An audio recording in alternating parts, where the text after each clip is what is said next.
làbò sílẹ̀ o lè mọ́ mi lá. Ó mọ́ mú sẹ́nu ṣe ló ń gé mi jẹ́. Èékánná ọwọ́ rẹ̀ ń yà mí lábẹ́. Owó ṣe lẹ́nu rẹ̀ rùn, àbíyá rẹ̀ ń gbà. Ó ṣòro láti fẹnu kò ọ́ lẹ́nu. Àlàní dákun mò ń bẹ̀. Àkànní dákun mo máa ń bẹ̀. Àrẹ̀mú dákun mo máa ń bẹ̀. Òmù kò ti parí kúrò mi. Kò lè okó kọ̀ kò lè mọ́ mi lẹ́nu. Àfọwọ́fà ti ṣe lò tún ṣe ṣiṣẹ́. Àjàní dákun mo máa ń bẹ̀. Àrẹ̀mú dákun mo máa ń bẹ̀. Ìwọ ló ní màmá dóko níta. Ìwọ ló ní màmá pẹ́pọ̀n níta. Gbogbo mi ṣòjòjò kí ni kí n ṣe o. Àrẹ̀mú dákun mo máa ń bẹ̀. Jẹ́ kí ó bọ́ mi mọ́. Àdìsá jẹ́ kí ó bọ́ mi mọ́. Bó bá jẹ́ mi ló lóko abẹ́rẹ́ ó jẹ́ kí ó bọ́ mi mọ́. Àṣàkẹ́ta ní mọ̀lá. Jẹ́ kí ó bọ́ mi mọ́. Jẹ́ kí ó bọ́ mi ó mọ́. Jẹ́ kí ó bọ́ mi mọ́. Bó bá ṣe mi ló lóko abẹ́rẹ́ ó jẹ́ kí ó bọ́ mi mọ́. Jẹ́ kí dá mi mọ̀. Jẹ́ kí dá mi ó. Jẹ́ kí dá mi mọ̀. Bó bá jẹ́ mi ló làwọn ẹnu rẹ̀ ó jẹ́ kí dá mi mọ̀. Jẹ́ kí dá mi mọ̀. Jẹ́ kí dá mi mọ̀. Jẹ́ kí dá mi mọ̀. Ẹ sọ̀rọ̀ sókè. Bó bá ṣe mi ló làwọn lóde ó jẹ́ kí dá mi.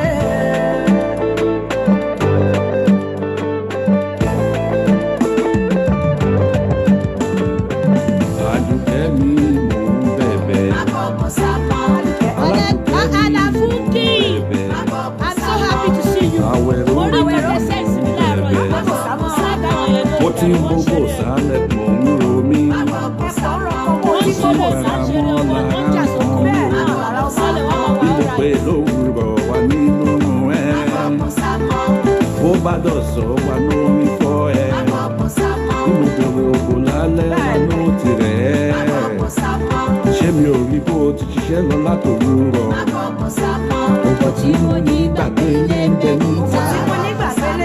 Àká yàmúyàmú ọmú ń bẹ lóde.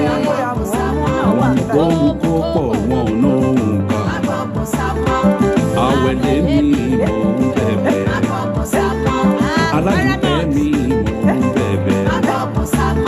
Àánú rẹ̀ àtàwọn ọmọ ló ń ṣe mí o. Àdùkẹ́ mi mò wá bẹ̀bẹ̀ o. Jẹ́ kí ó kó mi mọ́. Jẹ́ kí okó ọkọ rẹ̀ ó mọ̀. Jẹ́ kí ó kó mi Mo ní o mọ́. jẹ́ kí okó baálé rẹ̀ ó mọ̀. Bó bá ṣe mí lónà òbò abẹ́rẹ́ o. Jẹ́ kí ó kó mi mọ́. Jẹ́ kí okó mi mọ̀. Jẹ́ kí ó kó mi mọ́. Jẹ́ kí okó mi mọ̀. Àdùkẹ́. Bó bá ṣe mí lọ́nà lọ́wọ́ bẹ̀rẹ̀ o. Jẹ́ kí ẹnu mi mọ́. Okó ẹnu ọkọ mọ̀. Jẹ́ kí ẹnu mi mọ́. Bó bá ṣe mí mo nà mú àyà rẹ̀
akọ́dá ayé o ìbàrẹ̀ ni mo ṣe aṣẹ̀dá ọ̀run ìbàrẹ̀ ni mo ṣe o ẹ jẹ́ kójú mi ṣe ẹ káàárọ̀ ẹ kú dédé wòyí gbogbo ẹ̀yin olólùfẹ́ Olóyinka TNT ẹ kú bójú ọjọ́ ṣe rí ṣe dáadáa ni mo bá yín àárọ̀ yìí mo máa wà a bit hard lórí ọ̀rọ̀ àwọn obìnrin láàárọ̀ yìí tẹ bá rí nǹkan tí mo kọ síbẹ̀ mo ní ìwọ obìnrin access ara ẹ̀ dẹ̀ mo sọ pé mélòó ló yẹ kí obìnrin máa dóko láàrin ọ̀sẹ̀ question yẹn nǹkan tó mú question yẹn wá ni pé sister mi kan tó bá yẹ kí mo ti pè wọ́n beforehand ni màá béèrè bí a ṣe kí mo lè dárúkọ pé kí n dárúkọ wọn bọ̀ torí pé mi ò pè wọ́n àrí tí mo ṣe lè pè wọ́n ni pé mo mọ̀ pé wọ́n travel so wọ́n sì lè máa sùn sister mi yẹn lọ ńgbà tí wọ́n wà nínú wọ́n wà nínú plane so wọ́n wá meet èèyàn kan tó challenge wọn pé wọ́n ní báyìí ni àwọn àti Yinka TNT ṣe jẹ́ wọ́n ní fine wọ́n wá ń dàbẹ̀ ni pé wọ́n ń fẹjọ́ mi sùn wọ́n pé kọ́ bá wọn sọ fáǹtì Yinka TNT o pé àwọn ti bí ọmọ 5 ojoojúmọ́ ni ọkọ àwọn fẹ́ máa dó àwọn pé ó dẹ̀ sọ kọ́ bá dẹ̀ ti ń sọ̀rọ̀ ọkọ wọn á máa coach Yinka TNT á máa coach Yinka TNT pé ṣó fẹ́ pa àwọn ni happy new month all ẹ má bínú pardon my manners please ẹ má bínú happy new month mo ti kí yín bọ̀ mi o every day is just like kíní lójú tèmi happy new month ẹ̀mí wá la oṣù yìí já dẹ̀ la ọdún yìí já so bí mo ṣe ń sọ lọ ọ̀nà wa sọ pé pé ọkọ àwọn fẹ́ ṣàwọn léṣe lẹ́yìn ọmọ 5 ó fẹ́ máa dó àwọn lójoojúmọ́ tábà dẹ̀ sọ̀rọ̀ á máa coach Yinka TNT á máa coach Yinka TNT wọ́n á pè mí lójú ẹ̀ aṣáájọ sọ̀rọ̀ wọn ni àpé kí n tún bá wọn educate àwọn obìnrin àti àwọn ọkùnrin lórí ẹ̀ bọ̀ kí tó lọ síbẹ̀ yẹn mo ní kẹ́ assess ara yín kí ni ìtumọ̀ assessment ọ̀pọ̀lọpọ̀ àwọn obìnrin kan wà lọ́wọ́ mi tí mo rí pé wọ́n ní age tó dáa wọ́n dẹ̀ ní background tó dáa àmọ́ bí n bá ṣe ń send wọn sọ́kùnrin lọkùnrin ń reject wọn.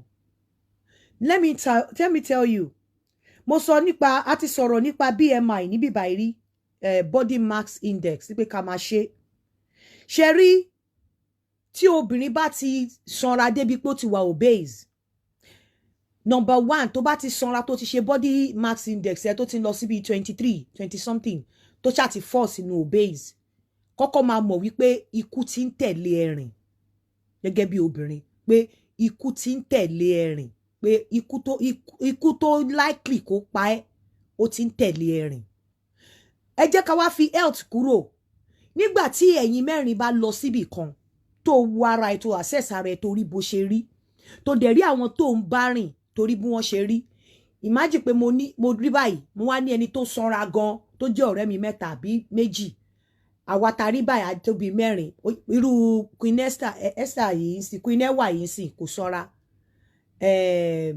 ta ni mo tún mọ̀ níbí báyìí tí mo mọ̀ pé kò tóbi thank you Títí Lọ́pẹ́ Azan God bless you so ó wá ń lọ ó ń rìn jáde orí bó ṣe rí ó dẹ̀ rí pé every time tẹ́ bá jọ jáde àwọn ọkùnrin ò kí ń kọnu sí ẹ ojú ẹ dẹ̀rẹ̀ ojú ẹ fine ju àwọn tẹ́jọ́ ń jáde lọ ṣùgbọ́n bó ṣe rí the build bó ṣe tóbi àwọn ọkùnrin ò kọnu sí àwọn ọkùnrin kọnu sí ẹni tí ẹjọ́ ń jáde tó ra ní moderate stature mi ní kọ́bìnrin máa sanra bẹ́ẹ̀ tóbìnrin bá ti ń fọ̀ sí tó bá sanra jù ó máa mọ̀ tí apá máa ṣí sítẹ̀ báyìí tí gbogbo bíbá máa tóbi tí gbogbo ẹsẹ̀ máa rí pọ̀npọ̀ wàá mọ̀ tó bá ti ń fall into obese wàá mọ̀ àti dó obìnrin tó sanra ìbẹ́ ni pé ọkùnrin ń fìyà jẹra ẹ̀ ni nítorí pé ojú òbò àti ojú fùrọ̀ wọn ò ní jìnnà síra wọn bọ́n bá ní kí wọ́n dó ẹ nídìídó pé kó kẹ́sẹ̀ sókè ẹsẹ̀ máa ta gọ́ngọ́ bí áńgà ibo kò lè kó sókè dáadáa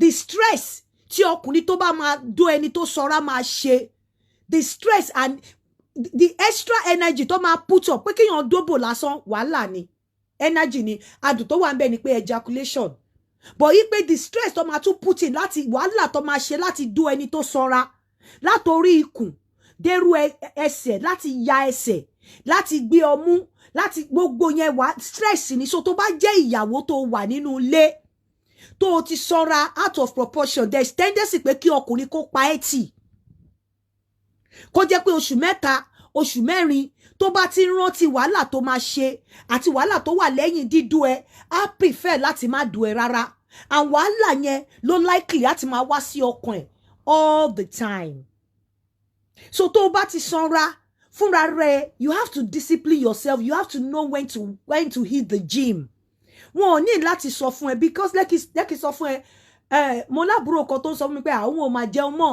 òun lo tíì tó ń reduce ikùn òun lo tíì ò jẹun mọ́ it's not enough because tó bá sọra stamina ẹ̀ ń kọ́ tó bá lo tíì láti reduce ara ẹ stamina ẹ̀ ń kọ́ ò ní lè gòkè wọn ò ní lè du ẹ ìwọ kọ́ ló ń dóbò wọ́n ń dú ẹ lọ́wọ́ ni ẹni tó dẹ̀ ń dóbò lọ́wọ́ ẹni tí wọ́n ń dó lọ́wọ́ gan á máa mí hẹlẹ́hẹlẹ́ ẹni tó ń tó dóbò lọ́wọ́ á máa mí tó bá jẹ́ ọkùnrin náà ni obviously ọkùnrin tó bá sọra okó ẹ̀ máa ń sá wọlé now because ibi ìsàlẹ̀ ibi tá wọ́n máa ń pè ní púpà láàrin obìnrin ṣé fúpà ni àbí púpà láàrin obìnrin ó máa ń ṣé fúpà nìyẹn ní abẹ́ inú obìnrin ìyẹn máa ti tó bá ṣe ń shoot out nítọkùnrin bẹ́ẹ̀ ló kó wọn máa sá wọlé kò sí àbùjá lọ́rùn ọ̀pẹ kó wọn máa sá wọlé ni so ọkùnrin tó bá dẹ̀ sanra okó mélòó ló máa kù nínú ẹ̀ ló máa kù lábẹ́ ẹ̀ mọ́ bẹ́ẹ̀ obìnrin tó sanra ó máa ń wà irritating maybe you don't know tóbìnrin bá ti sanra out of proportion ó máa ń wà irritating maybe you don't know ó lè ní kárí eléyìí ò ṣe pé bí àwọn body shame èèyàn fún ọkùnrin ó máa ń wà irritating and let me tell you the implication and the health hazard of àwọn tó sanra ẹni tó sanra tó wà obese ó ikú tí ń bá rìn fúnra rẹ̀ ikú tó likely láti pa ṣẹ́rí everyday tó bá live by grace of God ni because a lot of physical health issue no máa sábà ní bí pé cardiovascular disease ọ̀dọ̀ wọn ló risk of heart disease ọ̀dọ̀ wọn ló pín sí type 2 diabetics àwọn tó bá ti wà obese wọn kò kí ń jìnnà sí wọn high blood pressure ọ̀dọ̀ wọn ní high cholesterol ọ̀dọ̀ wọn ní breathing problem ọ̀dọ̀ wọn ní joint problem ọ̀dọ̀ wọn ní gastro and bladder disease ọ̀dọ̀ wọn ní ewo gbogbo health mental illness ọ̀dọ̀ wọn náà ló máa ń wà because that's low self esteem anxiety gbogbo ẹ̀ ló máa ní cancer wọ́n wà prone gbogbo àwọn disease tí wọ́n wà prone to nìyẹn tó bá ti aláwa rẹ tó ti lọ wọ obese tó ti lọ ṣọ́ra cardiovascular anytime ló lè ní cardiac arrest blood clot ọ̀pọ̀lọpọ̀ wọn máa ń wà lórí enoxaparin àbí kó máa wà lórí anticoagulant náà nìyẹn or aspirin because anytime ló lè blood clot ọ̀dọ̀ wọn ní àti wọn ò ní lè breathe dáadáa fáàtì ti bo gbogbo kíní mọ́lẹ̀ so tó bá ṣọ́ra fúnra rẹ tó ti rí pé o ti ń tóbi out of proportion fúnra rẹ hit the gym fúnra rẹ work on yourself láti reduce fúnra rẹ on your own because kò sí bí ọkùnrin ṣe fẹ́ máa bó ṣe fẹ́ entice ọkùnrin bó ṣe fẹ́ do ẹ kò sọ́gbọ́n òun ló fi dàbẹ́ ni pé tí n bá ti ní kó send the picture the moment tèmi bá rí picture yẹn fúnra mi èmi náà máa ń feel reluctant láti send ẹ̀ sọ́kùnrin honestly but a rí àwọn ọkùnrin kan tí wọ́n máa ń béèrè pé àwọn fẹ́ obìnrin tó lómi lára obìnrin tó lómi lára tí wọ́n tó ń béèrè lọ́wọ́ mi mo understand irú lómi lára tí wọ́n mean not lómi lára irú àwọn yìí tí mo máa ń ní lọ́wọ́ and lo and behold anytime tí bá send ẹ̀ sí wọn ní tí mo máa ń gbọ́ lẹ́nu wọn ni pé eléyìí ti tóbi jù o má jẹ́ kí n tàn ẹ́ tó bá ti sọ̀rọ̀ out of proportion tí ọkùnrin bá request ẹ tó bá fẹ́ ọkùnrin yẹn kò fẹ́ feel bí òbò àwọn tó sọra ṣe rí ó fẹ́ feel ó fẹ́ wo what it looks like láti do ẹni tó sanra kò sí ọkùnrin tó máa ní òun fẹ́ step out àwa lọ gbé àgbámù rere àbí àrágbá yamuyamu àwa ló ń gbé sẹ́gbẹ̀ẹ́ òun fẹ́ step out pẹ̀lú ẹ̀ eléyìí òun ṣe tó bá jẹ́ pé fẹ́ feel pé wọ́n body shame yín ẹ feel bẹ́ẹ̀ kẹ́ lè lọ tone down ẹ feel bẹ́ẹ̀ kẹ́ lè lọ work on yourself and thank me later you see people going for liposuction you see people going láti lọ gbé fat ara wọn síta ẹ rò pé joke ni joint problem ó máa ní type 2 diabetics ọ̀dọ̀ ẹni high blood pressure high cholesterol cardiovascular disease breathing problem joint problem mental illness cancer gallstones and gallbladder ọ̀dọ̀ ẹni tí Ọlọ́run bá sì ń fún ẹ ní grace tó sì ń ṣe pé kíní kò sí ní mi ò lè tí bá ti rí ẹ tó ti tóbi bí àgbámù rere tó ti dàbí àrágbá yamuyamu bí ìṣìgìdì mo mọ̀ wípé òun nọ́ọ̀sì nǹkan kò sí bó ṣe fẹ́ sọ fún mi mo mọ̀ pé tó bá tí nọ́ọ̀sì nǹkan gan wàá padà nọ́ọ̀sì nǹkan ni kò sọ́gbọ́n tó fẹ́ dá sí kò sí ọgbọ́n tó fẹ́ dá sí so ẹ jẹ́ ká mú health yẹn kúrò ká wá mú ọkùnrin tí obìnrin gan bá wà nínú ilé ọkọ tó ní bó ṣe rí tẹ́lẹ̀ tó wọlé ẹ wo bí mo ṣe rí I'm size 14 size 14 lókè size 12 nísàlẹ̀ ni mò ń wò tí mò ń wọ̀ and the reason is that mo tall so tí n bá wọ size 12 ó máa ń fò mí lápá ní kíní mi so size 14 ni mo máa ń wọ̀ lókè máa wọ 10 nísàlẹ̀ tí n bá ti rí wípé 12 yẹn ti fẹ́ máa fún mi máa eat gym ni bó ti yẹ pé tí bá ti lọ sí gym for after some time ọmọ mi máa ní mommy you don't need gym just eat right you don't need gym kíníkọ but mo máa eat gym ni tí bá ti rí pé 12 yẹn ti ń lọ increase díẹ̀díẹ̀ ó ti ń fún mi díẹ̀díẹ̀ ilẹ̀kẹ̀ tí mò ń lò bèbè mi mo máa tún fi ń ṣe size ara mi mo máa fi ń work on my size pẹ̀lú bí mo tún ṣe rí tẹ́ntọ́n gan-an kámbèlè tẹ́ pé ṣírí gbìngbì ó bá kéré tẹ́lẹ̀ kó tó wọlé ọkọ a mọ̀ pé ọmọ bíbí a lot of things ló máa ń come with ọmọ bíbí but tó bá ti rí pé o ti ń tóbi ju kọjá àyè lọ tó ti rí wípé ọkùnrin tó ń dó ẹlẹ́ẹ̀mẹ́ta tẹ́lẹ̀ ó ti reduce ẹ̀ sí ẹ̀ǹkan àbí after ẹ̀ǹkan ó ti reduce ẹ̀ sí ẹ̀ǹkan lóṣù ìwọ fúnra rẹ̀ máa fi orí ẹ̀ máa rò ó pé kí làwọn likely kíní tó lè kọ̀ọ̀sẹ̀ kí ló lè fà á tí ọkọ mi fi lè máa sá fún mi lára ẹ̀ ní wait tóbìnrin bá ti ṣọ́ra jù kò sí ìgbádùn tí ọkùnrin fẹ́ gbádùn nínú òbò ẹ̀ stress tí ọkùnrin máa ṣe ó máa ju ìgbádùn yẹn lọ and àwọn ọkùnrin dẹ̀ mọ̀ bẹ́ẹ̀ wọ́n mọ̀ bẹ́ẹ̀ because obìnrin tó bá sọ̀rọ̀ àwọn míì wá sọ̀rọ̀ débi wípé ṣe ni kùn wọ́n máa rí báyìí ìdí wọn wá sá wọlé bí ẹja pẹ̀mù ìdí wọn wá sá wọlé bí ẹja pẹ̀mù ọyàn wọn mí létè ọyàn wọn gan ò ní ṣe rí but I mean you as a woman tó ìwọ fúnra rẹ̀ you have to assess yourself ẹ kàn máa ń blame ọkọ yín lọ́pọ̀lọpọ̀ gbà ni and the same ọkùnrin máa jáde á rí àwọn obìnrin míì tó ti bí márùn-ún tí wọ́n sì dúró déédéé tó dẹ̀ wà nílé ọkọ á dẹ̀ rí ìyàwó ẹ̀ tí ò bí ju ẹyọ ọkọ méjì lọ tó wà irritating tó yẹ pé site ẹ̀ go wà pleasant ẹ wá ní pé kó dóyin báwo ló ṣe fẹ́ dóyin báwo ló ṣe fẹ́ dóyin báwo ló ṣe fẹ́ kẹsẹ̀ kó sókè bó ló ti fẹ́ bẹ̀rẹ̀ bọ́ bá ní kẹ́ ṣe missionary automatically ìtọ̀ àwọn tó bá sọra méjèèjì ó máa ga sókè bí apá tọ́kì ni kò lè sùn sílẹ̀ láíláí ó máa ga ni kò sí òòlè bẹ́ẹ̀ mi ṣe máa sùn tí mo máa mú ẹsẹ̀ mi tí máa fold ẹ̀ báyìí ó tó bẹ́ẹ̀ ò lè ṣe torí fat yẹn ó máa hang ẹsẹ̀ ni fat yẹn máa hang ibi ìtọ̀ ẹ̀ méjì ibi thighs ẹ̀ méjì fat yẹn máa hang ẹ̀ ni ọkùnrin á wá máa struggle láti wọlé a máa struggle láti wọlé tó bá ti ń struggle gan ẹ̀mí ẹ̀ ti kúrò nínú dídó ẹ̀mí ẹ̀ ti kúrò nínú kíní ara ẹ̀gọ́ ti wálẹ̀ bóyá ọkùnrin tó yẹ pé ó kò fẹ́ manage ó ní nǹkan tó kò sí tó bá ti lọ tóbi ìyà òlóbò tí ọkùnrin lè gbé sórí do ẹ̀ gbàgbé bó ṣe ṣẹlẹ̀ kò sí òbò ẹ̀ ò sí nínú kátígórì òbò tí ọkùnrin lè gbé sórí tó lè jẹ and I don't want to mo ò fẹ́ máa gbọ́ pé wọ́n bá mọ̀ pé wọ́n body shame eat the gym do the needful eat the gym tó bá mọ̀ pé wọ́n ti pa ẹ́ tì lára wípé bó ṣe tó eat the gym èwo ni àgbámúréré àrágbá yamuyamu eat the gym lọ sí gym kọ́ọ̀tì ẹ wá rẹ́ lòmí nínú àwọn tó sọ̀rọ̀ òṣì yẹn àwọn náà máa ń jẹ̀jẹ̀kújẹ jù ọmọ máa jẹnu bí kinní ni ta ló ń fi ebi panú tí ò ní jẹ oúnjẹ àárọ̀ ọ̀sán àtàlẹ́ tó máa ní kí ló dé máa ní àmú ń try láti work on my way bí ò ṣe wọ̀ ta ló yan àwẹ̀ olómi nìkan fún rẹ̀ wọ́n ní kí ló dé tó ń momi kó máa bèrè pé ẹ rí bí mo ṣe rí ni ẹ̀rù diabetics ò bà yín ni type 2 diabetics ẹ̀rù ẹ̀ ò bà yín ẹ̀rù cardiovascular disease ò bà yín heart problem ẹ̀rù cardiac arrest kẹ́tì àbí cardiac arrest kò bà yín ẹ̀rù thrombolysis ò bà yín ni ẹ̀rù blood clot ò bà yín ni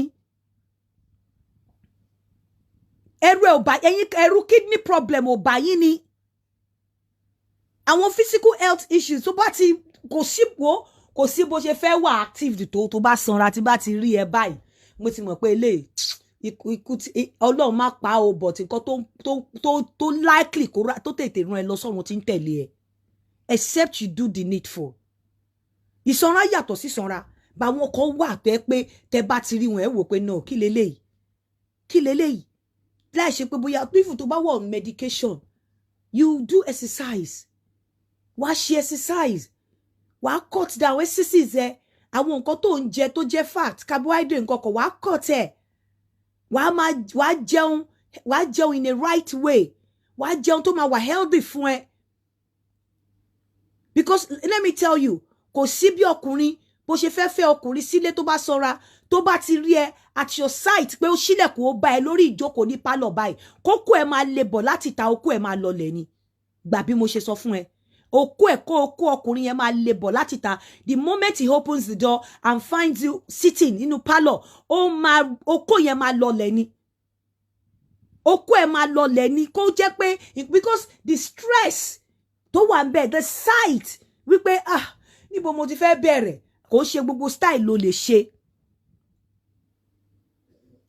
kò ṣe gbogbo style okó dídó ló lè ṣe because àwọn style kan wà tó yẹ pé tó bá fi ẹ ṣe bó ṣe máa mí gan ẹ̀rù á máa ba ọkùnrin á tètè turn ẹ over ni báwo ló bó bá ní kó jókòó one thing you don't understand is pé tí obìnrin bá wà rose tó wà relax tó jókòó sórí nǹkan gbogbo weight ara ẹ máa sọ̀kalẹ̀ ni because ara ẹ máa wà relaxed gbogbo weight ẹ máa sọ̀kalẹ̀ you understand so ó máa wò pé orí ibo ló fẹ́ gbé ẹ jókòó sí pẹ̀lú weight ẹ and ẹ̀yin dẹ̀kẹ̀rẹ̀ joint problem náà máa ṣe because gbogbo weight orí ẹsẹ̀ yín ló wà go and work on yourself and do the needful work on yourself because ẹ̀yin tẹ́ ń send message tẹ́ ń send pictures sí mi tí bá ti rí picture yín báyìí tó bá jẹ́ ní tó ti fún mi ní distress call pé àǹtí nǹkan ìjọ kìíní kan mo máa ń rí reason tẹ́ pé tí n bá ti send ẹ̀ fún ọkùnrin the same thing ni eléyìí ti tóbi jù kí mo ti fẹ́ bẹ̀rẹ̀ àti ẹ̀sìn gbọ́ tọkùnrin èmi máa sọ fóbìnrin yẹn pé eléyìí ò lè lóko kò sí bọ́kùnrin ṣe fẹ́ sanra ìsanra òṣì tó kó gbogbo inú jáde bíi ti elephant kẹwàá ní kó lóko kó lè lóko okó ẹ máa sá wọlé ni bí abẹ́ ikùn yẹn bá ṣe ń yọ síta bẹ́ẹ̀ ni okó ẹ ṣe máa wọlé bí abẹ́ ikùn ẹ fat abẹ́ ikùn yẹn bá ṣe ń yọ síta bẹ́ẹ̀ ni okó yẹn máa wọnú ẹpọ̀n ni okó yẹn máa wọnú ẹpọ̀n ni so that I know and nobody can take that away from me àwọn míì máa sọ àǹtí yín ká kò rí bẹ́ẹ̀ bàbá ńlá rọ ni it's something scientifically proven kò ṣe nǹkan pé bóyá mo hé sọ àbí mo kàn lanu mo sọ nígbò jẹ́ pé tí obìnrin gan tó sanra tí ikùn ẹ̀ ṣẹlẹ̀ òbó wọn máa sá wọlé sábẹ́ ó ṣe máa fi ọwọ́ fa ikùn yẹn sókè kó tó rójú òbò ni òbó wọn máa sá wọlé so ìwọ tó lóbò tó jọkùnrin tí pé kíní ẹ̀ wá sá wọlé àbí ikùn ẹ̀ bọ́ síta okó ẹ̀ máa sá wọlé ni so anytime I see a fat man ọkùnrin tó bá sanra the first thing that comes to my mind ni pé eléyìí ò lè lóko Ọlọ́run that's the first thing tó máa ń wá sọ́kàn mi pé kò sí kó lábẹ́ eléyìí gbogbo dàlà kókó fẹ̀fẹ̀ o kò fáìn ni kò lè sókó lábẹ́ ẹ̀ kò sí bó ṣe fẹ́ sanra tó fẹ́ lóko especially tó lọ ní abonú tó ní fat níbi abonú níbi ìsàlẹ̀ inú ẹ̀ tó ṣe síta lọ́kùnrin o ò lè lóko nobody can take that from me so anywhere I find a fat man mo mọ̀ wípé o ò lè lóko o mọ̀ pé okó ẹ máa sá wọnú ẹpọ̀n gbogbo okó ẹ tí okó ẹ bá jẹ́ 5 inches tẹ́lẹ̀ the moment tó bá ti ń yọ abẹ́ tí ikùn bá ti ń yọ níbi abẹ́ ibi abonú níbi orí okó ẹ níbi abẹ́ orí okó ẹ abẹ́ inú ẹ okó yẹn máa bó bí kù yẹn ṣe ń yọ lóko máa wọlé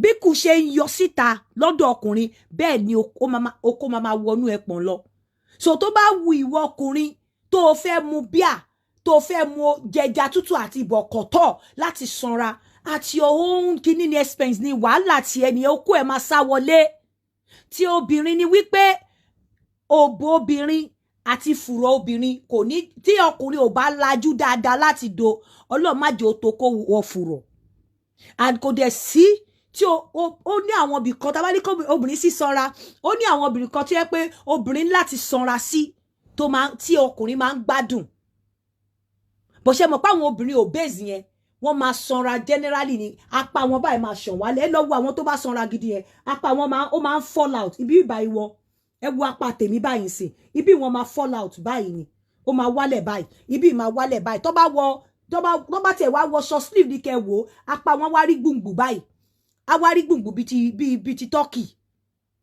bíi apá fat turkey yẹn apá wọn wá rí gbùngbùn báyìí ibi itan wọn ẹ lọ wo ibi itan níbi tí ẹsẹ̀ ti papọ̀ mọ́ itan ibi orúnkún yẹn ọ̀rá ibẹ̀ náà máa fall out báyìí ni ó máa fall out ibi àárín ẹsẹ̀ wọn láti ibi orúnkún wọn débi àárín ó máa rí gbìngbì ibi ẹsẹ̀ wọn láàrin délẹ̀ á wá lọ ẹsẹ̀ wọn máa sábà máa wú because organs wọn ò ní ṣiṣẹ́ properly kò ní ṣiṣẹ́ bó ṣe yẹ kó ṣiṣẹ́ so ojú òbò wọn àti fùrọ̀ wọn á fẹ́ padé pọ̀ and tó bá kò dẹ̀ sí ni kò sọ́kùnrin tó bá ń dó obìnrin obese tó jẹ́ wípé ọ̀pọ̀lọpọ̀ wọn máa ń dijú dó wọn ni torí tó bá lajú sílẹ̀ do okú ẹ̀ máa kú ni mẹ́wàá obìnrin á máa ní kò mọ̀ bòdó kò dẹ̀ nímọ̀ pé shape òun ló pa okó ọkùnrin ẹ wá rí gbogbo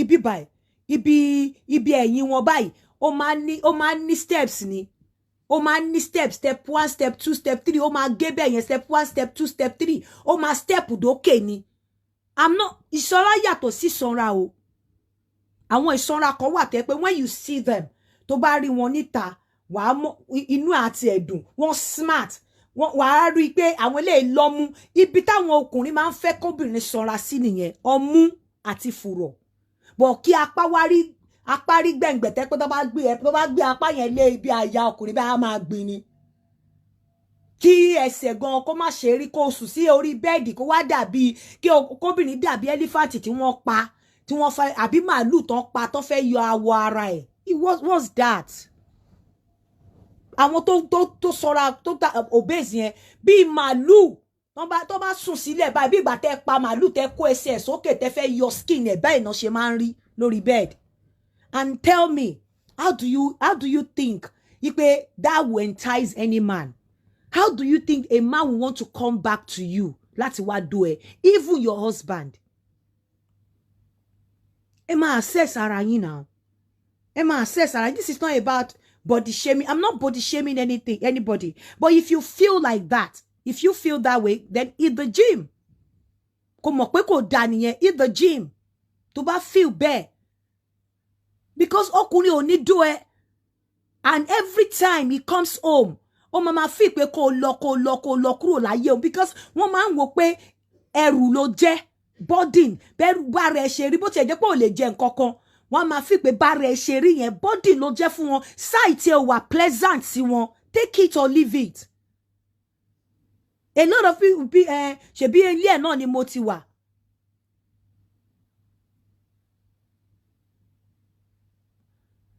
A lot of you will be like ṣebí inú ilé ẹ̀ náà ni mo ti wà tí mo fi tóbi bẹ́ẹ̀ yẹn ṣé òun ló fún ẹ lóúnjẹ tó ń jẹ ẹ má máa tanra yín ṣé òun ló ní kó má look after yourself. Ṣé òun ló ní kó má look after yourself, kó má look after your health. Ṣé òun ló ní pé kó má look after wípé kó wò ó pé kó control ara ẹ, kó control ẹnu ẹ, kó control exercise ẹ, kó mọ when to eat the gym, kó mọ what to eat, kó mọ kíní kan. Or even gan ọ̀pọ̀lọpọ̀ yín need láti get a nutritionist tó máa help yín map out nǹkan tẹ́ máa jẹ tẹ́ bá ti ní weight bẹ́ẹ̀ yẹn. Go and do your BMI. And to do BMI is kilogram over meter square. Wàá ṣe kilogram ẹ, wàá dẹ̀ ṣe length ẹ in meters, wàá divide ratio kilogram over meter square. That's how to calculate your BMI. Ẹ lọ calculate BMI yín, ẹlòmíì lè má tóbi, but kó wà obese, but wàá mọ̀ téèyàn bá tóbi. Àwa ti mọ̀ ó wà irritating ó wà disgusting kọ́kọ́ kí ọkọ̀ ṣe gbàgbà àtọrùn àti ẹnu àti gbogbo ẹ̀ gbogbo ojú àwárí pọ̀npọ̀n gbogbo ètè àdàbí mọmọrí mọmọ gbogbo apárí kìíní kan ẹ̀ẹ́kọ̀ wá máa ní ọkùnrin ò bá yín ọkùnrin ṣe máa bá yín ọkùnrin ṣe máa dó yín I mean, it's very, very, very annoying. And ede fira yín sílẹ̀ bẹ́ẹ̀. Tí bá rìn lọ ní títì pẹ̀lú àwọn ọmọ mi. Honestly, even má tẹ̀ ra àwọn ọmọ mi tí bá ní mo ti lé ọmọ tó age yẹn, àwọn èèyàn máa gí pẹ̀lú mi. Mo dẹ̀ gbó dáadáa, mo gbó, mo ripe, mo ṣe nǹkan tó yẹ kéèyàn ṣe kó tó lọ sílé ọkọ. Ìṣe pé bóyá mo sàsáwọ̀ àbí mo tètè bímọ. Tẹ́ bá tiẹ̀ gbọ́ èjì tí mo bímọ gan, ẹ máa rò pé mo tètè bímọ, mo ripe dáadáa. Ẹlòmíì ò dẹ̀ ní tó èjì mi, màá fẹ́ lè máa kúnlẹ̀ fún ní bó ṣe rí. It's not nice. Ẹ wá máa ní àwọn ọkùnrin wò ta. Báwo náà ṣe ní wò ta? Báwo ni wọ́n ṣe máa wò ta tó ṣe máa fẹ́ padà wálé mọ́? Ìgbà míì gan, obìnrin mi ò kọ̀ fún ọkọ ẹ̀. Ìgbà míì, obìnrin mi ò fi òbò jẹ ọkọ níyà. Ṣùgbọ́n bó ṣe look ló ń jẹ́ kí ọkọ sá fún òbò ẹ̀. Yes, obìnrin mi will. Ó wish kí ọkùnrin ọkọ máa dóhun lójoojúmọ́. Àmọ́ bó ṣe rí ò jẹ́ kọ́kọ́ lè súnmọ́ ẹ máa dó ẹ lójoojúmọ́. Obìnrin mi anytime tí ọkọ bá kọlẹ̀kùn òbò ẹ̀, ó tiẹ̀ máa ń wish pé kọ́kọ́ kọlẹ̀kùn òbò kò kọlẹ̀kùn òbò. Have you assessed yourself? Have you looked at yourself in the mirror? Have you really looked at yourself? Kò wo statue ẹ bó ṣe rí. Kò wo bó ṣe rí. Kò wo statue ẹ, kò wo bí ara ẹ ṣe rí. Obìnrin mi the other time mo ń wo orí ní Facebook, mo rí bí tó ti ń fọ fùrọ̀ obìnrin kan, ibi pẹ́tẹ́lẹ̀ ìtàn ẹ̀. Pẹ́tẹ́lẹ̀ ìtàn tí ọkùnrin máa ṣí tó máa kọ́kọ́ rí. No matter what, kí ọkùnrin tó change position láti fẹ́ dú ẹ. Tẹ́ bá ṣì ń kiss ara yín, missionary style ẹ ṣì máa kọ́kọ́ fi bára yín ná. Ọkùnrin á sì kọ́kọ́ sùn sí ẹ lẹ́gbẹ̀ẹ́ àbí sùn sí ẹ lórí. Á sì kọ́kọ́ tó bá fẹ́ lá òbò ẹ, á sì kọ́kọ́ ṣí ọkùnrin tó bá fẹ́ gbọ́n, tí ò bá ṣe olórí burúkú, tó bá fẹ́ lábò obìnrin àbò fẹ́ finger ẹ̀, wàá sì kọ́kọ́ mú orí ẹ̀, wàá mú orí ẹ̀ wàá mú látorí. Ó mọ nǹkan tó fẹ́ ṣe pé ó fẹ́ gbóòórùn abẹ́ ẹ̀ ni.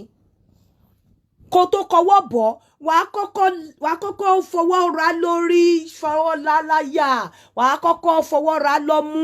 Ọmú yẹn gan wàá gbé, wàá ṣí ẹ̀, because àwọn ọmú mi máa ń ṣe omi. Àwọn ọmú mi, orí ọmú, orí areola, orí kókó ọmú yẹn, orí nípù yẹn, nígbà míì ó máa ń dọ̀tí. Ó máa ń dọ̀tí orí ẹ̀, tẹ́ bá fọwọ́ ní ó máa ń dọ̀tí bí dúdú báyìí máa ń jáde ńbẹ̀ fún àwọn obìnrin tí wọn kì í fọ ọmú wọn. So ìwọ ọkùnrin tó fẹ́ lá obìnrin, tó fẹ́ bá obìnrin ṣeré, tó bá ti fọwọ́ pa irun ẹ̀, á fọwọ́ pa irun ẹ̀, wàá wò ó dáadáa, wàá fọgbọ́n gbóòórùn ẹ̀. Ní time tó bá dé bí ẹnu ẹ̀, wàá fọgbọ́n sọ̀rọ̀. Nígbà tí imú ẹ bá dé bí ẹnu ẹ̀, wàá fọgbọ́n sọ̀rọ̀ débi pé obìnrin yẹn náà máa force, bóyá ó máa béèrè question kan lọ́wọ́ ẹ̀. Tactics ni mo sọ fẹ́ yan ọkùnrin yìí o. Bóyá wàá béèrè question kan lọ́wọ́ ẹ̀ pé tó bá ti bẹ̀rẹ̀ láti bí orí ẹ̀ tó ń fi imú tó rọra fi ń gbóòórùn ara ẹ̀ tó ń touch ẹ̀ lọ, ìyẹn obìnrin tó bá kọ́kọ́ fẹ́ dó tó ń touch ẹ̀ lọ, tó bá dé bí ẹ̀gbẹ́ ẹnu ẹ̀ báyìí, wàá kọ́ ra gbémú síbẹ̀, wàá béèrè question kan lọ́wọ́ ẹ̀ tó máa dé ẹ lóhùn. So tó bá dé ẹ lóhùn close range yẹn, wàá lè perceive òórùn tó jáde lẹ́nu ẹ̀ at that time. Wàá fi ọgbọ́n gbọ́ òórùn ẹnu ẹ̀ bóyá ó fresh àbó ní mouth odor. Wàá kúrò ńbẹ̀, wàá lọ sísàlẹ̀.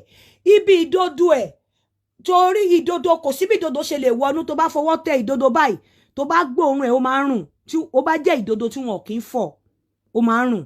So ìdodo yẹn wàá fi bẹ́ẹ̀ ni pé ó fi ka síbẹ̀, wàá gbóòórùn ka yẹn bóyá ó rùn. Ibi ìdodo ẹ̀ wàá fi ẹnu síbi ìsàlẹ̀ ẹ̀, ṣé o mọ̀, wàá gbóòórùn ìsàlẹ̀, wàá ṣí itan ẹ̀ sílẹ̀ kó lè wo pẹ́tẹ́lẹ̀ bó ṣe jóná. Àwọn ọkùnrin míì tó bá ṣí itan, tó bá rí pẹ́tẹ́lẹ̀, wọ́n á wò bó ṣe jóná. Ẹ wá sọ pé ìjọ mi kan sì padà wá, ńbo náà padà wá sí, wá ṣe kí ni? Even kó jẹ́ ìwọ obìnrin tó jẹ́ ìyàwó ilé, pẹ́tẹ́lẹ̀ ẹlòmíì bó ṣe dúdú leléyìí, ara dẹ̀ pupa, pàápàá àwọn tó ń bora. Fùrọ̀ ẹlòmíì, àárín fùrọ̀ yẹn bó ṣe rí leléyìí, ìdí dẹ̀ pupa. Ẹ wá sọ pé gẹ́gẹ́ bí ìyàwó ilé, ẹni pé kí wọ́n máa dóyin. Báwo náà ṣe fẹ́ dóyin? How? Tell me how? Báwo náà ṣe fẹ́ dóyin? This is my bottle. Ẹni kó máa doyin pé gẹ́gẹ́ bí ìyàwó lé wọn láti doyin. How? Báwo náà ṣe fẹ́ doyin? Ẹ sọ fún mi. Nígbà tọ́n bá ti wo pẹ́tẹ́lẹ́ tí pẹ́tẹ́lẹ́ dúdú, tọ́n ti wo ẹnu tẹnu rùn tó dẹ̀ pé rẹ̀ níyàwó lé kí ló máa sọ pé ó ṣe é? Ẹ jọ̀ọ́ mú bọ̀. I need to use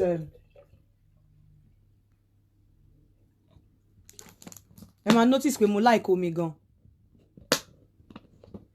So báwo náà ṣe fẹ́ do ẹ? So ọkùnrin tó bá fẹ́ dó obìnrin kò bá jẹ́ ìyàwó lé assessment tọkùnrin láti ṣe nìyẹn. Níbo?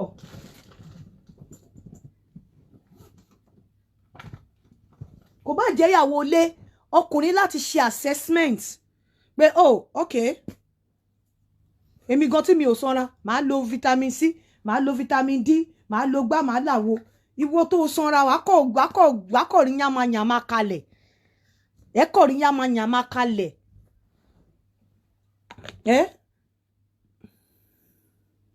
thank you.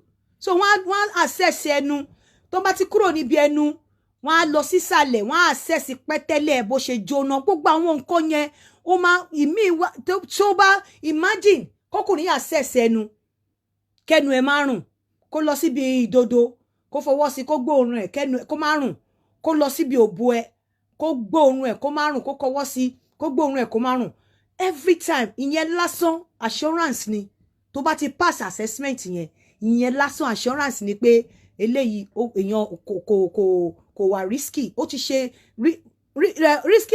risk assessment yẹn lè má ti kojú òṣùwọ̀n bó ó ti ṣe part 1 ẹ̀. So tó bá ti rùn bẹ́ẹ̀ yẹn kò tiẹ̀ gbúdọ̀ kò bá jẹ́ ìyàwó ilé ẹ̀ torí ọ̀pọ̀lọpọ̀ yìí máa ní ṣebí ilé ọkọ ni mo dé tí ikùn mi ṣe rí bẹ́ẹ̀ hello ọmọ méjì ni mo ò ní gbẹ̀rẹ̀ bí ẹyọ kan lórí ikùn mi Ọlọ́run ọba ń gbọ́ gbẹ̀rẹ̀ bí ẹyọ kan báyìí kò sí lórí ikùn mi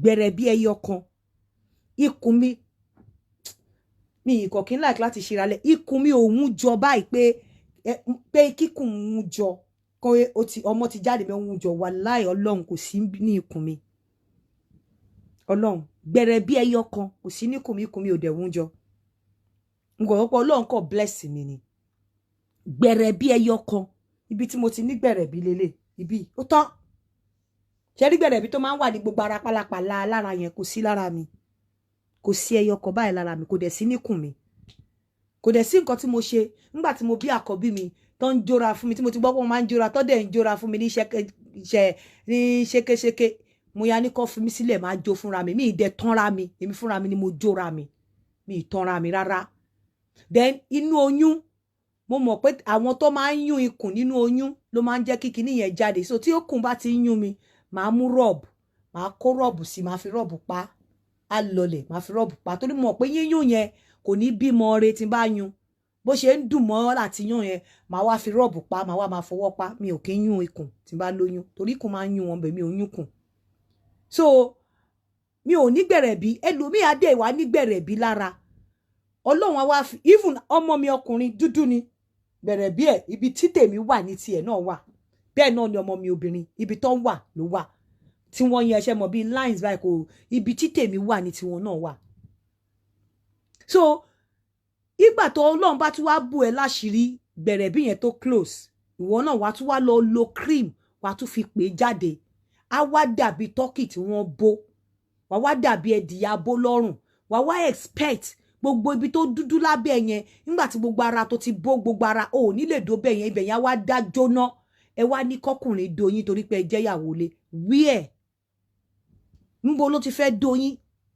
torí pé ẹ jẹ́ ìyàwó lé ńbo wíẹ̀ ẹ lọ wá nǹkan ṣe sára yín jàre ara sísan yẹn nǹkan burúkú ni kéèyàn jẹ́ obese say it anywhere pé mo body shame it's not feel pé mo body shame so that you can change you work on yourself I'm not saying pé gbogbo àwọn tó ṣọ́ra mi ṣì make sense ọ̀pọ̀lọpọ̀ àwọn tó ti dobase yẹn bra méjì ni mi ń wọ̀nù yín torí bra yẹn ẹ máa wò tó pé ọmú yín máa ṣílẹ̀ ń bí ó máa ṣàn lẹ̀ ń bí ni ìwọ̀nba tí bra máa kó ibi báyìí nìkan ni what for ẹ dẹ̀ jẹ́ ìyàwó lé ẹ wá ní kọkùnrin doyin bó ló ti fẹ́ doyin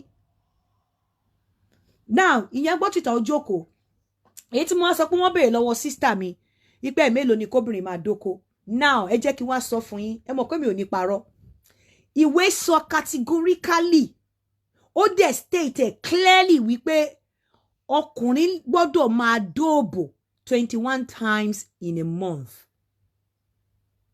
ó state tẹ́ bá lọ wọ́n fúnra rẹ̀ lọ ṣe research ó state categorically ó dẹ̀ state wípé ọkùnrin tó bá ń reduce time tó ń dóbò in a month àbí tí ò kí ń dóbò dáadáa ó stand the risk of prostate cancer ó state clearly but fún obìnrin kò sọ wípé obìnrin gbọ́dọ̀ ó ní iye báyìí lobìnrin gbọ́dọ̀ máa dóko àbí iye báyìí lobìnrin gbọ́dọ̀ máa dóko ó sọ pé at least once per week ló sọ fóbìnrin then ó wá sọ wípé however kí obìnrin máa dóko dáadáa ó máa prevent her from having bladder problem pé ó máa control bladder kò ní jẹ́ kó ní bladder problem tó bá torí ṣe mọ̀ pé tó bá ṣe ń dàgbà sí ni àwọn nǹkan wọn máa shut down díẹ̀díẹ̀ so àwọn nǹkan kan wà tá a máa ṣe bí healthy living ìwọ tó ń jẹun dáadáa tó bá jẹ́ ní time tó yẹ kó lose ojú ẹ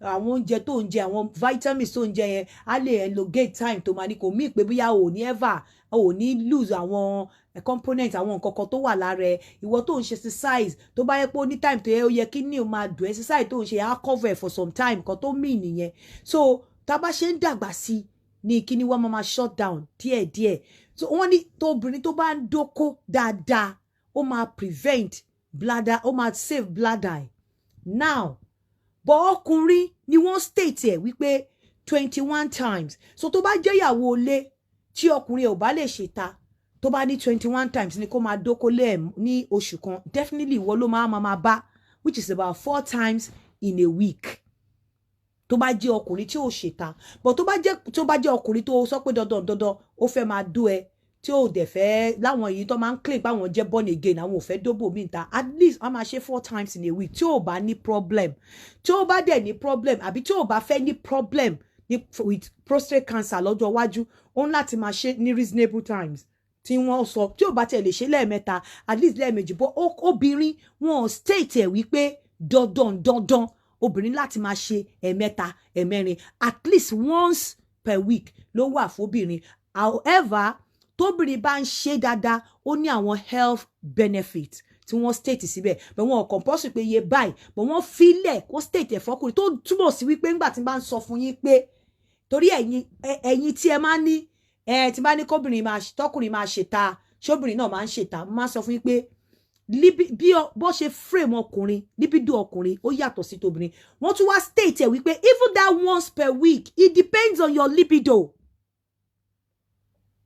it depends on the time you have and maybe communication láàrin wa àti ọkọ ẹ pé once yẹn lè jẹ́ twice ó lè jẹ́ 3 times in a week but ó tún depend libido ẹ lè sọ pé mẹ́ta lọ́kọ ẹ fẹ́ ni kí libido ẹ sọ pé 5 times but kò wọ́n state ipe iye time báyìí lobìnrin láti dóko but wọ́n state ẹ̀ fọ́kùnrin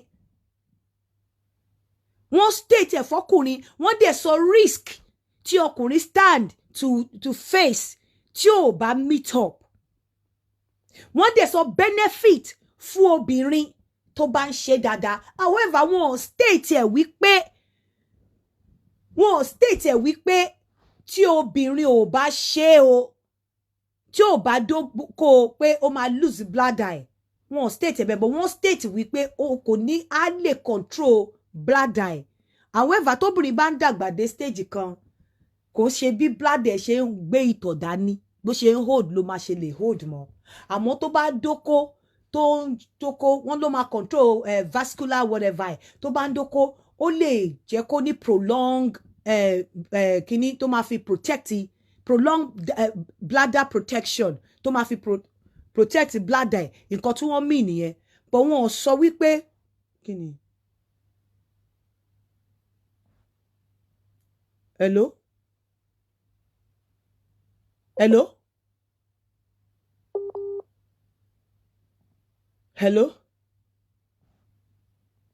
but wọ́n sọ wípé tí ò bá ní nǹkan bọ̀ ọkùnrin tó túmọ̀ sí pé tó bá jẹ́ ìyàwó lé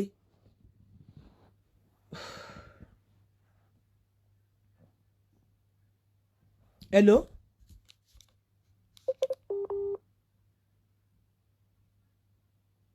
Can you hear me? Hello, yeah, I can hear you. Kí lẹ fẹ́, sir? Okay, yes. How are you? How are you? I'm good. Kí lẹ fẹ́? Yeah, we thank God. I'm very sorry to call you more than 10 to 7 times. I have sent so many messages to you. Because yesterday you said that you're going to call me back. I was expecting your call. I couldn't get you. So that's why I'm trying to call. First of all, my name is Don't mention your Honorable name. Nibi. Don't mention your name. I'm listening. Oh, I should not mention my name. Yeah, I'm listening to you. Just go straight to the point. Okay, I like you. I like you. That's why I'm trying to call you. You like me? I like you. Yes. I don't I understand. like you. I'm a single. I'm a single. That's why I'm trying to call you. You're trying to call me. Do you know me? You don't know me, do you? No, I didn't know you, but I saw your this on your number on Facebook. That's why I'm trying to call My you. I'm number. very sorry, man. I didn't know. No, it's only one day people can become a friend through on social media and how. Okay. You know I don't live in Nigeria. I know. So I know. So how is that going to work? It's a gradual process. When you know me more better, it's a gradual process. It's not one day. It's not one day that people will know each other. Have you seen my picture at all? Huh? Have you seen my picture? No, I only saw your this. I didn't go through your profile on Facebook, but I didn't. When I get back to your Facebook, let me check. I couldn't find your picture, but what I see, I always saw your profile, Okay, your DP picture on your Facebook. Okay, how old are you, sir? 40. 40. Okay, what do you do for a living? Yes, I'm a leader. I'm a former PA to Nigeria Data Development Commission. You're a former. Yes, from the MD. So I was working. I was a PA as a deputy appointment. Oh, don't worry. I will call you back. You are giving me too much information, and I'm on live program. So I will call you back. And you said you're 40. I can see your picture. You look older than 40. Is this your wife or who? No. My pictures is Dimi. That is my boss. That's my boss. That is my boss, T.Y. Danzuman. That is my boss. Too much information. Mo ti rọ́kọ o. Bọ̀bọ́ yìí ti fẹ́ pè mí pa látànà ní ti ẹ̀dá lò. Ó ti fẹ́ pè mí pa. How can you just pick a number and you're calling the person that you like her? Ibi tí wàhálà ti máa ń bẹ̀rẹ̀ nìyẹn. You don't even know me. You don't know me. Oh, mommy. Oh, rí. Oh, ko pick number. And the next thing you like me so? I mean, I don't know.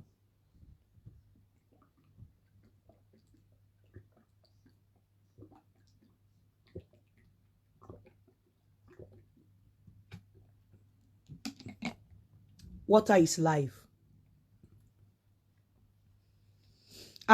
Ẹ má jẹ́ kẹ́ MC gbọ́ lẹ́nu yín o.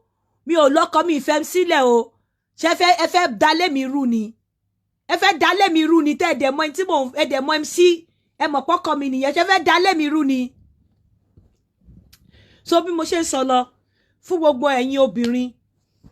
Èmi ò ní. It depends on what you want, and ẹ̀yin ọkùnrin mo sọ fún yín pé until you people tẹ́ bá understand me, tẹ́ dẹ̀ face fact wípé tí ọkùnrin bá ṣì wà below 60 or below, let's say below 55, òbò ẹ̀kan ò lè lógbó. I'm telling you, àfi obìnrin tó bá fẹ́ para ìdànù. You don't have the strength. You can't withstand the strength of okokan. You understand? So, ọkùnrin tí libido ẹ̀ bá high, bá ṣe ń sọ̀rọ̀ yìí, testosterone ọkùnrin, ó máa ń high jura wọn lọ. Libido ọkùnrin, ó máa ń high jura wọn lọ. Nítorí ẹ̀ ni pé mi ò kí ń castigate ẹni ọkùnrin tó bá wá sọ fún mi pé tàbí àwọn tó bá bú mi pé ṣé gbogbo ọkùnrin ló máa cheat ni.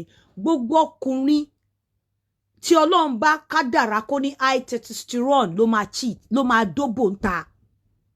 Gbogbo ọkùnrin tọ́lọ́run bá kádàrá kó ní high libido ló máa dóbò ń ta. Nítorí wípé tí libido ọkùnrin bá high àbí tí testosterone ọkùnrin bá high, obìnrin tó bá lóun fẹ́ stand there ó fẹ́ para ìdànù ni. Ó fẹ́ ba yí ara ẹ̀ jẹ́ ni. Bí àwọn ọkùnrin tó lè máa sound wípé ṣé gbogbo ọkùnrin ló máa cheat ni, wọ́n mọ bí táwọn kù sí, wọ́n mọ bí libido àwọn ṣe high tó. Ọkùnrin míì sìn, ọkùnrin míì kókò rí pátá obìnrin kan sá sí orí kíní lásán, kókò rí ojú, wọ́n bá sá pátá yẹn síta, kó wá rí ojú ibi tó máa ń dúró sí ojú òbò obìnrin yẹn, ara ẹ̀ máa move. Ọkùnrin míì dẹ̀ wà tó jẹ́ wípé kó rí ẹni tó wọ pátá yẹn kó kúrò níwájú, kó kọjá níwájú ẹ̀, ara ẹ̀ ò ní ṣe nǹkan kan. So libido ọkùnrin high jura wọn lọ. Ọkùnrin tó bá ní high testosterone àbí high libido definitely ó máa dóbò ń ta, nítorí wípé ìyàwó tó fẹ́ ò ní lè stand there. 1, 2, over time ìyàwó ẹ̀ kò ní ṣe nǹkan kan fún mọ́. Okó ẹ̀ akọ̀ máa le dànù ni. Every time okó ẹ̀ máa le, tó bá ní kò ń dó ìyàwó tó nílé, okó yẹn á rọ̀. And each time tó kó ẹ̀ bá le, tí ò rí appropriate channel láti dó, inú ìnira, inú ìrora nírú ọkùnrin bẹ́ẹ̀ máa wà. So I do totally agree with you pé kò ń ṣe gbogbo ọkùnrin ló máa dóbò ń ta, with condition, and the condition is the level of your testosterone and your libido level. Tó dẹ̀ jẹ́ wípé tẹ́ bá kó ọkùnrin 100 sílẹ̀, 89.9% of ọkùnrin 100% of men ló jẹ́ wípé wọ́n máa dóbò níta. Ni wọ́n ní high libido, ni wọ́n ní high testosterone, especially it comes with age. Tí ọkùnrin bá sì wà láàrin between 25 to about maybe 45. Ashi, ó yẹ kó sì ní kí libido ẹ̀ sì high. But tí ọkùnrin ẹ bá ti ń wọ bí 60, ó máa darí wálé. Bó bá ti ń ṣe ṣúkúṣúkú ń ta gan, tó bá jẹ́ tó ti ní girlfriend mẹ́ta tẹ́lẹ̀, á reduce ẹ̀ sí méjì sẹ́yọ kan, kò lè ṣe mọ́. Agbára yẹn ti ń sọ̀kalẹ̀. But before that time, there's nothing anybody can do about it. If you are a woman, you know you don't have time, you cannot withstand your man's libido, allow him láti flex elsewhere. Because tó bá tiẹ̀ tún ṣe gan pẹ̀lú ẹ̀, that does not still stop him from going out to do whatever he wants to do. You can't stop him. That's the truth. Oh, let's stop her. Because lè stand there, obìnrin kò lè satisfy ọkùnrin kó stand ní ọkùnrin tó bá sì wà below 60, below 50, obìnrin kò lè satisfy. Ẹ gbàgbé pa ọkọ mi, my love, ìwọ nìkan ni ìyàwó mi, ìwọ nìkan ni mo máa dó, ìwọ nìkan ni ìjọ tí n bá ti dóbò mi, Ọlọ́run Dáfídì kó ṣe ń yákayàká. Irọ́ ló bá dé, ẹ̀tàn ni. Ẹ̀tàn ni. Ẹ rí pé nígbà tí ẹ rí pé most àwọn obìnrin tó bá ń complain sí, mo láwọn obìnrin kan lọ́wọ́, they are both 50. Ọkọ wọn ti wọ menopause, ọkọ wọn ti wà ní 60. Okay, yeah, good example. Obìnrin tó wọn àtọkọ ẹ̀ wá lẹ́nu ọjọ́ mẹ́ta, tọkùnrin yẹn jẹ́ 76, tóbìnrin yẹn jẹ́ 63. I know quite a number of you mama sọ pé obìnrin 63 kí ló ń wá, ó lè jẹ́ gbà yẹn ni ó lè jẹ́ gbà yẹn ni libido ẹ̀ ṣe peak. Nígbà mi tóbìnrin bá wọ menopause, libido wọn á peak, á shoot up. Ṣé dẹ̀ mọ̀ pé ẹni tó wà àti ọkọ ẹ̀ tẹ́jọ fẹ́ra yín tó di 50, àbí ó di 50 or over 50 nínú ọkùnrin yẹn náà àti gbẹnu dé 60 nígbà tí testosterone ẹ ti drop, estrogen level ti ẹ ti peak. So nígbà yẹn lẹ máa gbọ́ tóbìnrin màmá ní ó ti rẹ ọkọ mi. Hello. Yeah, mo gbọ́ yín. Yes. Ẹ jọ̀ọ́ mo fẹ́ bá yín sọ̀rọ̀ ní mo ìwà mọ̀ bóyá ọ̀rẹ́ àti ìpàdé sọ̀rọ̀. Kí ló ṣẹlẹ̀? Mo wà live ó ṣe lè sọ. Bóyá tẹ bá ti ṣe tán máa pè yín. Okay.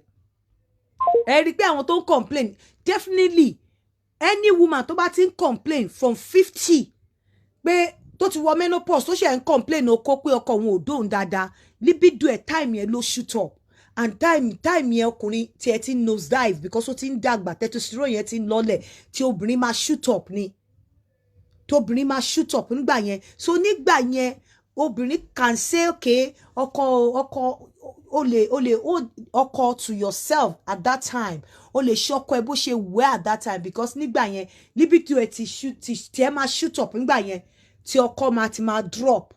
Nígbà yẹn o lè complain, but when it has not gotten to that stage, when it has not reached that stage, there's nothing anyone can do about it. Even if you give him 24/7, 24 hours a day, see, he does not still stop a man from looking elsewhere. Because apart from the fact that libido high, Oko is always looking for spontaneous kini àti new obo. You know, obo tí wọ́n ti dórí, then spontaneous sexual whatever act. O man look for it. So kò sí nǹkan anybody lè ṣe sí. Any question? Because I want to shut down. I'm feeling sleepy.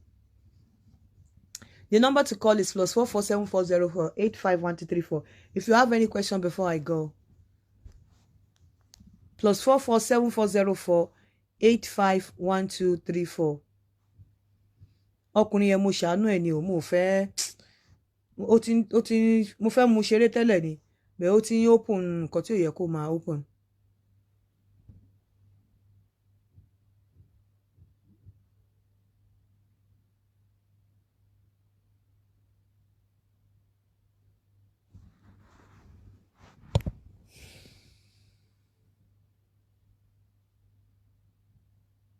Okay.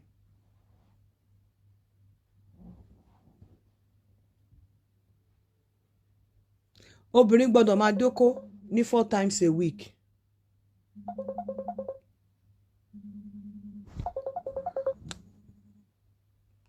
Hello, Ola, I'm live. Okay, please, if I found it. Pardon? Yes, sir. More.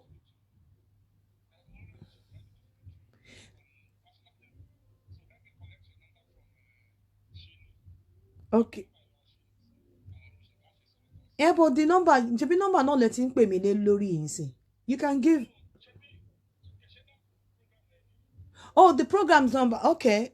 Mo tẹ wà lórí program lọ́wọ́ sí. Maybe she can call me in another. No, not public. Oh no, mo ṣe sọ pé kàn jẹ́ kí n parí program maybe in another 20 minutes. Okay. Any kọ́kọ́ send message so that màá lè mọ̀ pé all right, sir. Yeah. So the number to call is, may God bless you abundantly. Amen. The number to call is +44 7404 851234. Before I go, let me quickly call this guy to speak up. Patumalo. So, with due respect to àwọn tó bá sanra, ẹ kọ́kọ́ wòra yín dáadáa kẹ́ tó send picture, because people are rejecting, especially men are rejecting your pictures, and there's nothing I can do about it. Go and work on yourself. Ẹ wo lady ọmọ worry pikin. Ẹ wo bó ṣe pretty tẹ́lẹ̀. Ó ní very beautiful face. Maybe she also health kini challenges tó ní kó tó di pé ó lọ ṣe nǹkan tó ṣe. And look at her now, she's looking so beautiful, very pretty. Hello, work on yourself. Hello, work on yourself, please.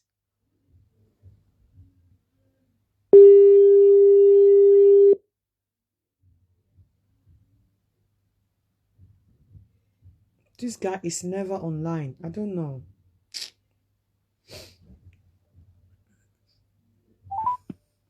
Season's greetings, Nigeria. Press 1 to copy this tune.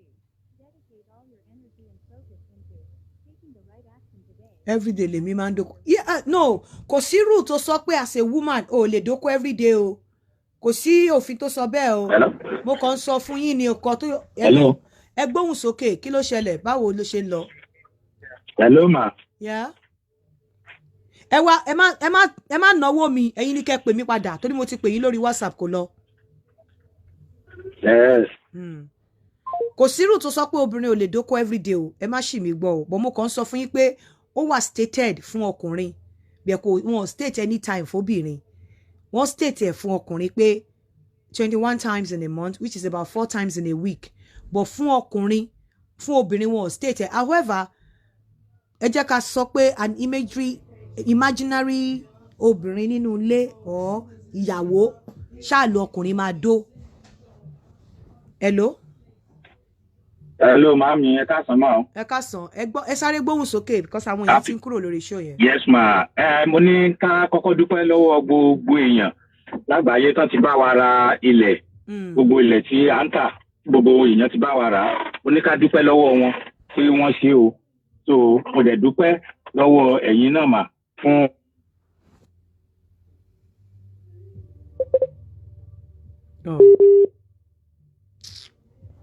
A ní àwọn ilẹ̀ kọ̀ọ̀kan tá a ń ṣe fún ẹ̀ lọ́wọ́lọ́wọ́ tó jẹ́ 3-1 Christmas and New Year promo. So ó ní a ní pé ká sọ fún gbogbo èèyàn and bí ilẹ̀ yẹn ṣe lọ rèé estate mẹ́ta ni àti kọ́kọ́ polówó ìkan tẹ́lẹ̀ a stop ẹ̀ a tún wá bẹ̀rẹ̀ ẹ̀ báyìí tó jẹ́ Daniel Scott tó wà ní Ìṣàwò ní Agric. So àti Yínká ti post ilẹ̀ yẹn wọ́n ti post fídíò ẹ̀ gbogbo èèyàn ló ti rí. So ilẹ̀ yẹn lọ fún 3.3 million promo price ìyẹn Christmas and New Year promo tá a ṣe lọ́wọ́lọ́wọ́. So ó dẹ̀ máa tó end. So ó jẹ́ 3.3 million per plot èèyàn tó bá ra one plot ó ní 3.3 million one plot. But ìwọ tó bá ra méjì sí márùn-ún ó máa jẹ́ 3 million per plot.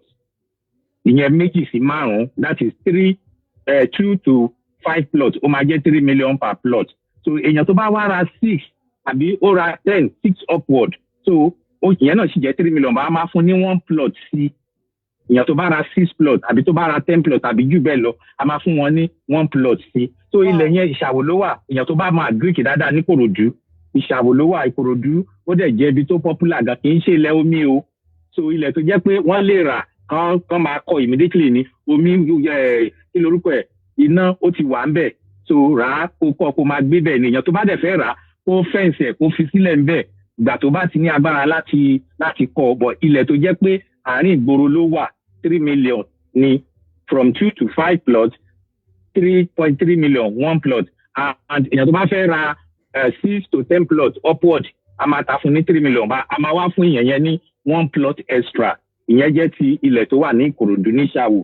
So àwa ní ilẹ̀ kan náà tó wà ní Ẹ̀pẹ́ Favours Court phase 3 ìyẹn náà wà ní Ẹ̀pẹ́ 2 million per plot nìyẹn promo price.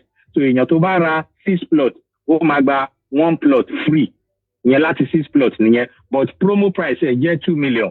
So tá a bá ti parí promo ilẹ̀ yẹn máa padà sí 3.5 million naira but promo price ni ìyẹn Favours Court phase 3 tó wà ní Ẹ̀pẹ́. Then ilẹ̀ kan náà wà tá a ti ń tà táwọn èèyàn ti rà gan ìyẹn ní Honor Estate kò jìnnà sí Ìbàdàn City Polytechnic nìbàdàn níbí ni ìyẹn wà. So ìyẹn price yẹn per plot is 700,000 naira ní per plot. So èèyàn tó bá fẹ́ fi hostel àbí anything any bóyá building pé ó fẹ́ fi pa owó Honor Estate ni ó wà very close to Ìbàdàn City Polytechnic ní Ìdó. So one plot is 700,000 naira ìyẹn ni one plot but èèyàn tó bá ra one plot or 2 plot a máa fún ní half plot fún lọ́fẹ̀ẹ́. So èèyàn tó bá ra 3 4 or 5 plot a máa fún ní one plot but èèyàn tó bá ra 6 to 10 15 plots upward a máa fún ní 2 plot free. So àwọn promo tá ń ṣe tó jẹ́ Christmas and New Year promo fún ti ọdún yìí nìyẹn. So mo ní ká sọ fún gbogbo àgbáyé ká dẹ̀ dúpẹ́ náà. So promo yẹn náà between now and Christmas Day ni so kò ju oṣù yìí lọ. so oníká ni mo ní ká sọ̀dọ̀ èèyàn tó bá fẹ́ sanwó ẹ lè sanwó sọ́dọ̀ àti Yínká ẹ lè sanwó sí ọ̀dọ̀ wa ní Libido Homes and Properties. So nọ́mbà mi hello ma. Yeah, I'm going. So nọ́mbà mi ó jẹ́ +234 70 444 333 3 mẹ́ta 16 +234 70 4 mẹ́ta 3 mẹ́ta 16 ẹ̀dẹ̀ lè pe àǹtí Yínká náà ẹ̀dẹ̀ sanwó sọ́dọ̀ wọn ẹ̀dẹ̀ lè sanwó sí ọ̀dọ̀ tiwa náà. So ẹ ṣé gan ma. Yeah, ẹ ṣé. Ẹ ṣé ma. Yeah. Then àwọn tó bá fẹ́ wá wo ilẹ̀ ìṣàwò yẹn tó bá fẹ́ rányàn wá wò ní àgbì. Àwọn tó bá fẹ́ wá wo ilẹ̀ ìṣàwò yẹn láti next week lọ so wọ́n lè máa rán yàn wá a máa lọ síbẹ̀ ní Friday and Saturday ní next week èèyàn tó bá fẹ́ wò ó so èèyàn tó bá dẹ̀ fẹ́ sanwó náà bọ̀ wọ́n bá ṣe ń sanwó náà láti máa ṣe allocation gẹ́gẹ́ bá ṣe ń ṣe láti bí 4 years so bẹ́ẹ̀ bá ṣe ń sanwó sí la ṣe máa mú orúkọ wọn tá máa allocate látòrí system so tá bá ti wá fẹ́ ṣe allocation so a máa wá fún everybody nílẹ̀ bọ̀ èèyàn tó bá fẹ́ wò ó láti next week lọ wọ́n lè máa wò ó èèyàn tó bá dẹ̀ fẹ́ sanwó náà wọ́n lè máa sanwó ilẹ̀ tó dáa ní dry land ni kì í ṣe ilẹ̀ olómi so ẹ ṣé gan ma. All right o ẹ ṣé gan o bless you. Yes ma ẹ ṣé ma mo appreciate yes ma yes ma yes ma. Now ẹ jẹ́ kí n máa fi ìsìn ṣe àlọ ẹ rí pé àwọn kan pè mí sìn and I gave him 20 minutes so he's gonna call me back in 20 minutes ẹ jẹ́ kí n máa fi ìsìn ṣe àlọ. Ẹ jọ̀ọ́ ẹ̀yin obeys go and work it yourself and ẹ̀yin obìnrin indirectly mo systematically mo sọ fún yín wípé yes ẹnkan at least once but tó bá lọ́kọ lé ọkùnrin ẹ̀mẹ́rin àbẹ́ẹ̀mẹ́ta ta ló fẹ́ dó ṣégi ló máa dó ni kò bá lọ síta lọ dóbò kòkò ẹ anytime tó bá ti gbé sí ẹ fine ìwọ tó bá dẹ̀ jẹ́ obese tó sanra tọkọ ò bá ń súnmọ́ ẹ àbí tábẹ́ ẹ bá ti jóná for those of you ten lo cream buy good cream wo cream tí mò ń lò rí where's my cream sorry it's just on my bed I need the iron. I'm live. Oh, I need the iron. Thank you. Did you take my cream? Huh? Did you take my cream? No. Okay. See my cream. This is the cream I use. I've been on this cream now for years. Because my feeling I know it's quite expensive. Ní Naija nsìn cream yìí nsìn yá ti máa lọ bí 150,000 ní ọkọ sọ fún mi o bí 150,000 àbí 180 ní Naija nísìn yìí o ní Naija because it's about maybe èlò ni níbí báyìí náà about it's almost èlò ni níbí báyìí maybe 89 pound or so cream tí mò ń lò ní and I use the soap as well.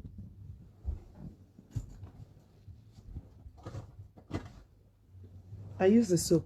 Soap me, mo máa ń filẹ̀, mo máa ń ra extra. Think about it on. This is my soap, exfoliating soap. That's what I use for my skin. So hello good cream and stop bleaching. No, if you want to tone, there's no crime in toning. Use a proper cream. Don't use a cream to my face skin. Plan dido, especially èyí tó bá lọ́kọ nu yín, ẹ plan dido. Oko dido more cream te bá ń lò so that kò ṣe pé máa ṣiṣẹ́ ya ẹsẹ̀ yín wọ́n máa rí discoloration. It's not nice. Pigmentation pigmentation kan tí ẹ mú mi níbí báyìí, you know, I'm just treating it pẹ̀lú Body Shop àti Holland and Barrett mi níbí báyìí eléyìí glasses mi ló kọ̀ sẹ́ and ẹ̀rù máa ń bà mí láti lo nǹkan sí ojú mi especially ẹ̀rù máa ń bà mí gan. Ẹ mọ̀ pé tíyàn bá ti ń dàgbà oríṣiríṣi nǹkan ló máa ṣẹlẹ̀ sí skin èèyàn, so one has to be very careful, be mindful of the kind of cream you rub on your skin. It's very very any cream tó bá ti ní hydroquinone àbí tó bá ti jẹ́ pé ó ń ṣì ara be very very careful please, especially for those of you tó ní tí ọkọ ti pa òbò ẹ̀ tì ẹni ní pé kò wà important o, but if you have a good man, you have a good home, you can go extra mile to satisfy your man. If your man is actually good, then make it and it makes you happy, I see no reason why you cannot go extra mile to satisfy him. Tó bá jẹ́ pé ó máa look good fún to make him happy, to make him come to you all the time, I know that doesn't stop him from still going out there, but then at least you know you have done your part. So I'll see you guys some other time. It might be before the end of today, so I could come out again. Let's see how it goes. But I hope to be on TikTok later. Bye for now.